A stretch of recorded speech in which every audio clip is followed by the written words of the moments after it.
வணக்கம். நான் ராஜ்குமார், உளவியல் சிகிச்சையாளர், சைக்கலாஜிக்கல் டெக்னிக்ஸ் சைடெக் தமிழ் மூலமாக எண்ணங்கள் புத்தகத்தை பற்றி ஒவ்வொரு பகுதியாக பார்த்துட்ருக்கோம். இதுவரை 13 பகுதிகளை முடிச்சிருக்கோம். இப்போ நம்ம பகுதி 14க்குள்ளே நுழையிறோம். பகுதி 14உடைய தலைப்பு எண்ணம் பெறும் வடிவம் அப்படின்ற தலைப்பில் பார்க்க போகிறோம். Doctor M.S. உதயமூர்த்தி அவர்களுக்கு இந்த சமயத்தில் நம்ம நன்றி சொல்லிப்போம்.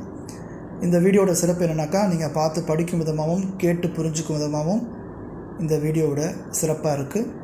13 பகுதிகளை கடந்து பகுதி 14 எண்ணம் பெறும் வடிவம் அப்படின்றத பற்றி பார்க்க போகிறோம். சாதனைகளை நிகழ்த்துவது எப்படி, விரும்பிய காரியங்களை அடைவது எப்படி, இதற்கு ஓர் எண்ண முறை, சிந்தனை முறை இருக்கிறதா என்று பலரும் கேட்கிறார்கள். ஆம், ஒரு எண்ண முறை இருக்கிறது. அதை படிப்படியாக உபயோகிப்பதன் மூலம் நம் விருப்பங்களை சாதனைகளாக்க முடியும். இம்முறை பலரால் உபயோகிக்கப்பட்டிருக்கிறது. சாதனையாளர்களின் அனுபவமும் இதற்கு சாட்சி கூறுகிறது. கனடா தேசத்து மூளை மருத்துவர் டாக்டர் ஃபென்ஃபீல்ட் என்பவரின் சோதனைகள் இம்முறைகளுக்கு ஒரு விஞ்ஞான ஆதாரத்தை கொடுத்திருக்கின்றன. மூளையில் அவர் நிகழ்த்திய சோதனைகள் மனத்தை பற்றியும் வெற்றியடையும் மார்க்கத்திற்கு மனம் எப்படி வழிவகுக்கிறது என்பது பற்றியும் பல உண்மைகளை நமக்கு தெரிவித்திருக்கிறது. நமது எண்ணங்கள் எப்படி நம் மனத்தில் உருவாகின்றன என்பது பற்றி என்றாவது சிந்தித்திருக்கிறீர்களா?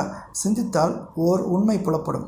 நமது எண்ணங்கள் டைப்ரைட்டரில் அச்சடிக்கப்படும் எழுத்துக்கோர்வையாக நம் மனத்தில் தோன்றுவதில்லை. எண்ணங்கள் மனத்தில் படங்களாக விரிகின்றன.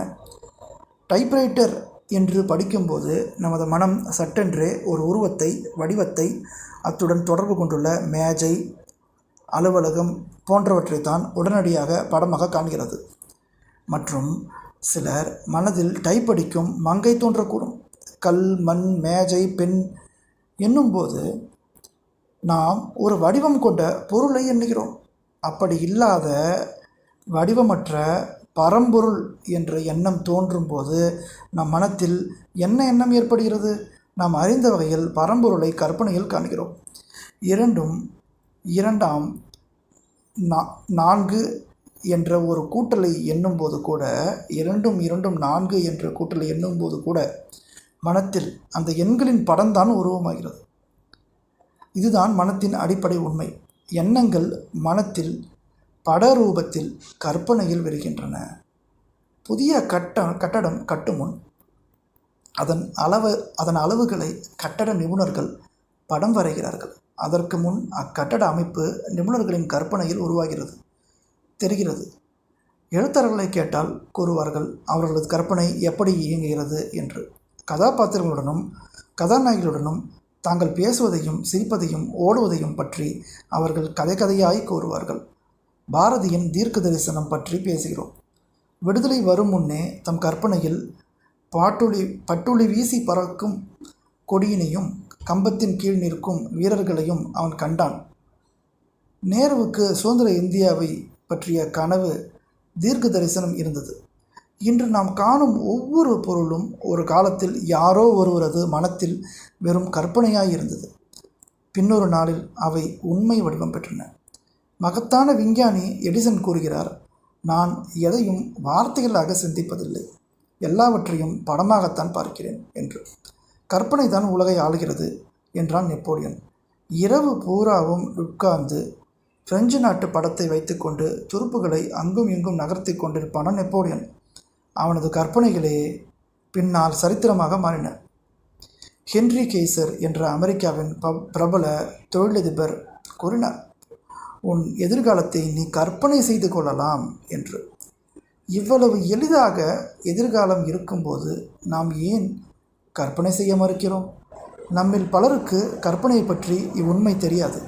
நம்மில் பலருக்கு கற்பனையில் ஒரு படத்தை நிரந்தரமாக வைக்க முடிவதில்லை. மன எண்ணங்களை நமது சமய குறவர்கள் ஒரு குரங்குக்கு ஒப்பிட்டார்கள். மனத்தில் எண்ணங்கள் தாவிக்கொண்டே இருக்குமாம். எண்ணம் தாவும் போது அது ஒருமுகப்படுவதில்லை. ஒருமுகப்படுத்தப்படாத எண்ணம், நெறிப்படுத்தப்படாத மனம் எதையும் சாதிப்பதில்லை. மனக்கண்ணாடியில் ஒரு நிரந்தரமான படத்தை வைக்கும்போது தான் உண்மை என்ற 2வது கட்டத்திற்கு மாறுகிறது. அதாவது நமது புலனறிவிலிருந்து என்ற 2வது கட்டத்திற்கு மாறுகிறது. கான்ஷியஸ் டு சப்கான்ஷியஸ் போகிறது. ஆழ்மன பகுதிக்கு போகும் எண்ணங்கள் அசாதாரண வலிமையை அடைகின்றன. நமது வேண்டுகோள்கள், பிரார்த்தனைகள் பலனளிப்பது இம்முறையில்தான். நாம் நமக்கு வேண்டியதை பற்றி தினமும் வேண்டிக் கொள்கிறோம், தினமும் பிரார்த்திக்கிறோம். வேண்டுகோள் என்பது திரும்ப திரும்ப நாம் ஆண்டவனிடம் கூறுவதாகும், அல்லது நம் மனத்திற்கு கூறுவதாகும். திரும்ப திரும்ப நம் வேண்டுகோளை கற்பனையில் காண்பதாகும். இப்படி செய்யும்போது நாம் காணும் கற்பனை ஆழ்மனத்தில் பதிகிறது. ஆழ்மன நமது கட்டுப்பாட்டில் முழுவதும் இல்லை. சில சமயம் பழைய நினைவுகளை நமது ஆழ்மனத்திலிருந்து நம் நினைவுக்கு கொண்டு வர முடியும், சில சமயம் கொண்டு வர முடியாது.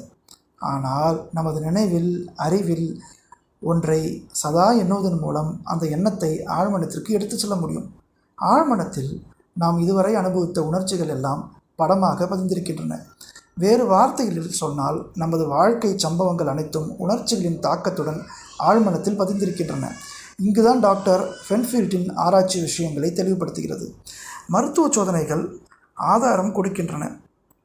காக்கா வலிப்பு கொண்ட சிலரை டாக்டர் ஃபென்ஃபீல்ட் குணப்படுத்த மூளை அறுவை செய்தார். மூளை மட்டும் மரத்து போகும் ஊசி போட்டு சிகிச்சை செய்தார். இதனால் சிகிச்சை பெறுவர் முழு நினைவுடன் இருக்க முடிந்தது, பேச முடிந்தது. டாக்டர் ஃபென்ஃபீல்ட் லேசான மின் துருவங்களால் மூளையின் வலது முன்பகுதியை தொட்டார். உடனே அந்த மருத்துவ சிகிச்சை பெறும் நபர், யாரோ பியானோ இசைக்கிறார்கள், என்னால் அப்பாட்டை கேட்க முடிகிறது என்றார். டாக்டர் மின்கம்பிகளை சற்று நேரம் எடுத்துவிட்டு மீண்டும் வைத்தபோது, மேரி மேரி என்ற பாட்டை பாடுகிறார்கள் என்று வர்ணிக்க துவங்கினார். டாக்டர் ஃபென்ஃபீல்ட் சுமார் 15 ஆண்டுகள் இத்துறையில் சோதனைகள் செய்தார். அதன் விளைவாக அவர் கண்ட உண்மைகள் மன இயக்கங்களை தெளிவுபடுத்தின.